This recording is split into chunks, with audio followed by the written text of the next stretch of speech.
Sir ఇక్కడ కాంగ్రెస్ పార్టీలో senior నేత జీవన్ రెడ్డి గారు తనకు తెలియకుండా బీఆర్ఎస్ ఎమ్మెల్యేని చేర్చుకోవడం పట్ల అసంతృప్తి వ్యక్తం చేయడం చూస్తున్నాం సార్. ఈవెన్ ప్రెస్ మీట్లు పెట్టి విమర్శించడం కూడా చేస్తున్నాం.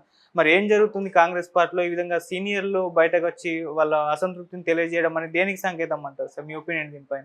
ఆల్రెడీ మనం చూసాం. శ్రీహెచ్ హనుమంతరావు గారు గతంలో మాట్లాడాడు ఒక 10 రోజుల ముందు. ఇప్పుడు జీవన్ రెడ్డి ఆయన ఎమ్మెల్సీ, నిజామాబాద్ ఎంపీగా కూడా ఆయన కంటెస్ట్ చేస్తాడు. అంతకుముందు ఎమ్మెల్యేగా కంటెస్ట్ చేసి ఓడిపోయాడు, ఎంపీగా కూడా ఓడిపోయాడు, బట్ ఎమ్మెల్సీగా ఉంటున్నాడు. సో ఆయన ఇప్పుడు తను రిజైన్ చేస్తున్నాను ఎమ్మెల్సీ కానీ అసెంబ్లీ కార్యదర్శిని కాంటాక్ట్ చేశాడు. అసెంబ్లీ కార్యదర్శి ఏమో ఇది నేను నిర్ణయించేది కాదు, మీరు మండలి చైర్మన్కి చెప్పండి అంటే మండలి చైర్మన్ గుత్తా సుఖేందర్ రెడ్డికి ఆయన తెలియజేశారు. నేను ఇప్పుడు ఊర్లో లేను అని గుత్తా సుఖేందర్ రెడ్డి ఆయనకు తెలియజేశారు. ఇది ఎప్పుడైతే బయటికి ప్రాకిందో ఇమ్మీడియట్గా రేవంత్ రెడ్డి అలర్ట్ అయ్యాడు. రేవంత్ రెడ్డి అలర్ట్ అయ్యి ముందుగా దుద్దిల్ల శ్రీధర్ బాబు ఆయన ఐటీ మినిస్టర్ ఆయన్ని పంపించారు. సో ఆయన వెళ్ళి చాలాసేపు మాట్లాడారు.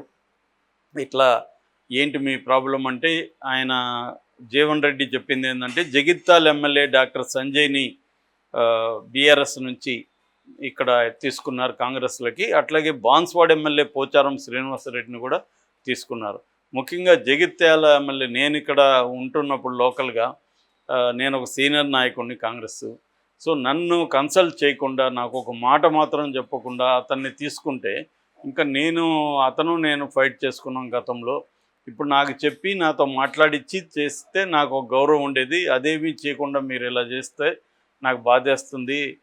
అందుకని నేను ఈ ప్రభుత్వాన్ని విమర్శించాలంటే నేను ఈ ప్రభుత్వం ఇచ్చిన పదవిని తీసుకోకూడదు, అందుకే పదవికి రిజైన్ చేసి నేను విమర్శించదలుచుకున్నాను అనేది ఆయన చెప్పినట్టుగా తెలుస్తుంది. దాని తర్వాత ఆలోచించమని వీళ్ళు మాట్లాడారు. దాని తర్వాత లోకల్గా విప్పు అసెంబ్లీ విప్పు అడ్లూరి లక్ష్మణ్ లాంటి వాళ్ళు కూడా ఆయన కలిశారు ప్రభుత్వం తరఫున.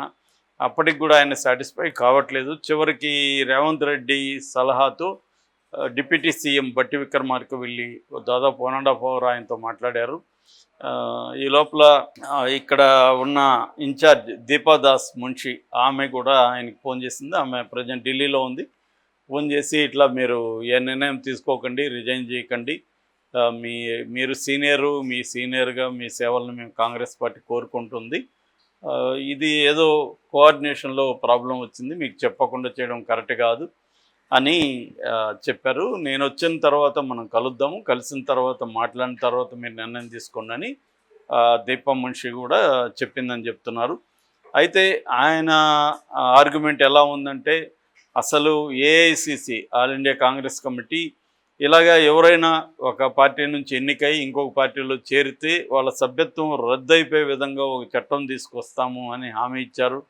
మరి అలాంటి కాంగ్రెస్ పార్టీలోకి వీళ్ళంతా ఎందుకు చేర్చుకోవాలి? ఆల్రెడీ మనకు 65 మంది ఎమ్మెల్యేలు ఉన్నారు, ఒక సిపిఐ ఎమ్మెల్యే ఉన్నాడు, 66 మంది మన బలం ఉన్నప్పుడు ఇది కంఫర్టబుల్ మెజార్టీ ఉండాల్సింది. 66 మంది సభ్యులు మెజార్టీ ఉన్నారు. సో మనకిప్పుడేం అవసరం, బీఆర్ఎస్ నుంచి మనం ఎందుకు లాక్కోవాలి అనేది ఆయన ప్రశ్నిస్తున్నాడు. యాక్చువల్గా ఆయన ప్రశ్నలో వ్యాలిడిటీ ఉంది. ఎందుకంటే ఇప్పుడు ఒక పార్టీలు నిలబడితే ఆ పార్టీని చూసి ఆ అభ్యర్థి చూసి మనం ఓట్లేస్తాం. ఇప్పుడు ఆ పార్టీ వెళ్ళిపోయి అటుపక్క కలిసిపోతే దాని బదులు వాళ్ళకే వేసి ఉండొచ్చు కదా. సో ఇది మేజర్ ప్రాబ్లం ఇవాళ మన దేశంలోనే. అన్ని పార్టీల్లో కూడా గెలిచిన పార్టీలు వాళ్ళకి ఫుల్గా మెజార్టీ ఉన్నా కూడా లాక్కుంటున్నారు. గతంలో ఇక్కడ బీఆర్ఎస్ అదే పని చేస్తుంది. బీఆర్ఎస్కి 88 మంది ఉన్నా కూడా కాంగ్రెస్ వాళ్ళని, తెలుగుదేశం వాళ్ళని, చివరికి సిపిఐ వాళ్ళని కూడా లాగేసుకుంది. సో అది బీఆర్ఎస్ చేసిన ఖచ్చితంగా అది పొరపాటే. అట్లాగే తెలుగుదేశం కూడా 2014 నుంచి 19 అప్పుడు వాళ్ళకి మంచి మెజార్టీ ఉన్నప్పుడు 23 మంది వైసీపీ వాళ్ళని తెలుగుదేశం లాక్కుంది. ఆ తర్వాత జగన్ వస్తే జగన్ నేను అఫ్సల్గా లాక్కొని ఉన్నాడు కానీ 4 పక్కకు తీసి పెట్టాడు. 4 వస్తే వాళ్ళని అలా ఉంచాడు బయట. పార్టీలకైతే తీసుకోలేదు. ఆ మేరకు మెచ్చుకోవాలి. సో ఏదేమైనా దేశవ్యాప్తంగా ఇవాళ ఉన్నది ఏంటంటే ఈ పార్టీ ఫిరాయింపులు అనేవి మేజర్ ఇష్యూ అయిపోయింది. స్పీకర్లు అధికార పక్షానికి కొమ్ము గాయడం మొదలుపెట్టారు. వాళ్ళేమీ చర్యలు తీసుకోవట్లేదు, కోర్టుల్లో కూడా ఇవి తేలట్లేదు. ఇలాంటప్పుడు దీనికి ఒక ప్రత్యేక చట్టం రావాల్సిన అవసరం అయితే ఉంది. అది జీవన్ రెడ్డి మాట్లాడడం కరెక్టే. కాకపోతే ఇక్కడ డౌట్ ఏంటంటే జీవన్ రెడ్డికి అనుకూలంగా లేదు కాబట్టి ఇప్పుడు ఆయన కన్సల్ట్ చేసుంటే ఈ గొడవ రాదు కదా. ఆయన కన్సల్ట్ చేసి సంజయ్ని ఇలా మేము తీసుకుంటున్నాం అనేది కానీ మాట్లాడుంటే ఆయన ఈ తీరి మాట్లాడు. ఎవడైనా కూడా ఎప్పుడు మాట్లాడుతున్నారు అనేది కూడా చూడాలి మనం. నిజంగా కాంగ్రెస్లోకి వేరే వాళ్ళు ఆల్రెడీ ఇప్పుడు దాదాపు 5 మంది ఎమ్మెల్యేలు కాంగ్రెస్లోకి వెళ్ళిపోయారు బీఆర్ఎస్లో నుంచి. ఒకరేమో ఉప ఎన్నికలో ఓడిపోయారు. కాబట్టి 39 నుంచి బీఆర్ఎస్ బలం 36కి పడిపోయింది. మిగతా వాళ్ళని కూడా లాక్కొని అసెంబ్లీలో పార్టీని విలీనం చేయాలనేది రేవంత్ రెడ్డి ప్లాను. దానికి రేవంత్ రెడ్డి చెప్తున్న కారణం ఏంటంటే, మా ప్రభుత్వం వచ్చిన రోజు నుంచి కూడా వీళ్ళు కూలగొడతాం అంటున్నారు. మా కాంగ్రెస్ ప్రభుత్వాన్ని కూలగొట్టి మా ప్రభుత్వంలో ఎమ్మెల్యేలను కొంతమందిని ప్రలో పెట్టడము, లేకపోతే వాళ్ళని బెదిరించడము, తీసి వాళ్ళని లాక్కుంటే మా ప్రభుత్వం కూలిపోయే అవకాశం ఉంది. అందుకని నేను బీఆర్ఎస్ ఎమ్మెల్యేలను నేను లాక్కుంటున్నాను అనేది అతని లాజిక్. ఆ లాజిక్లో తప్పేం లేదు యాక్చువల్గా, అది నిజమే కదా. ఎందుకంటే వీళ్ళు డే 1 నుంచే బీఆర్ఎస్ వాళ్ళు కాంగ్రెస్ ప్రభుత్వం కూలిపోతుందని మాట్లాడుతున్నారు. కొంతమంది మేమే కూల్చేస్తామంటున్నారు. కేసీఆర్ లాంటి వాళ్ళే నాకు 20-30 మంది టచ్లో ఉన్నారు ఎమ్మెల్యేలు, కాంగ్రెస్ ఎమ్మెల్యేలు అని మాట్లాడారు.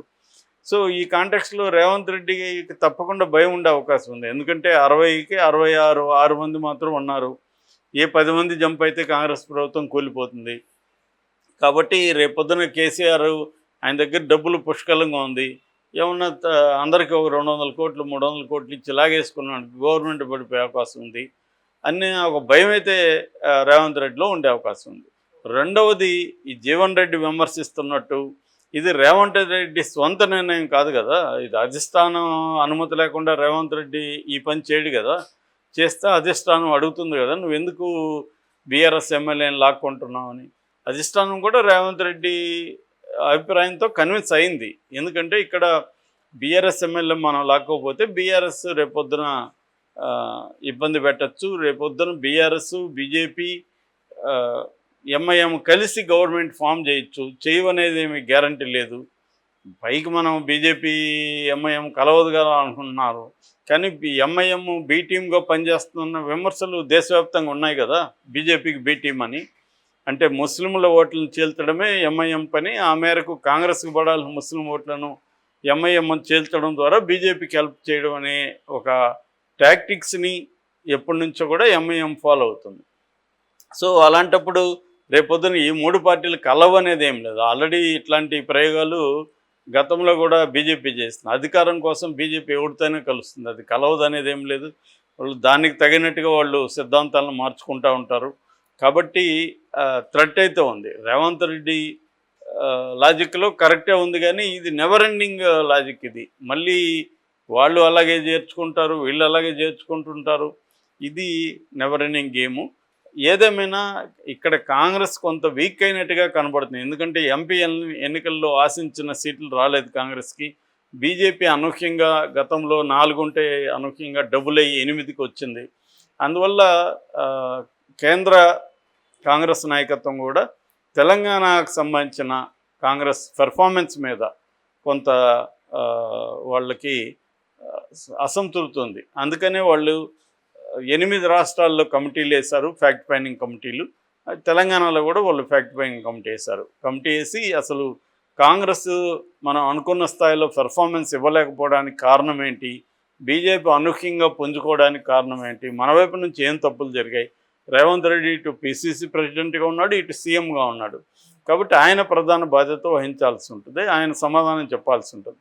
ఆ మేరకు రేవంత్ రెడ్డికి ఇక్కడ ఇబ్బంది. అట్లని ఆయన పదవికి ఇప్పటికిప్పుడు ఇబ్బంది అనేది అనుకోలేము. ఎందుకంటే రేవంత్ రెడ్డికి ఆల్టర్నేటివ్గా ఇమ్మీడియట్గా ఎవరు లేరు ఇక్కడ.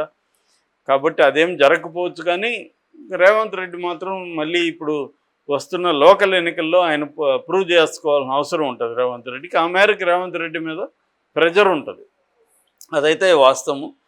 ఆయన ఏదో కంఫర్టబుల్గా పనిచేసుకునే పరిస్థితి ఉండదు, ఆయన కంప్లీట్ అధికారాలు రావు. ఇలాగే ఆయన ఇప్పటి వరకు ఆయన ఎలాగైతే ఇక్కడ లోకల్ నాయకత్వాన్ని బ్యాలెన్స్ చేసుకుంటూ వెళ్తున్నాడు,